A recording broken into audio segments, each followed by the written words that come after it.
न सहै तो सोना बुझ दिल के बतिया काट ले बुझी ना गीतो देखी के सुरतिया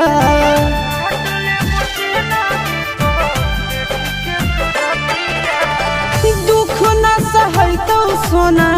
बुझ दिल के बतिया काट ले बुझी ना गीतो देखी के सुरतिया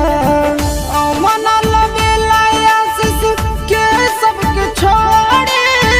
चल दिल पिया के नाम दरिया गे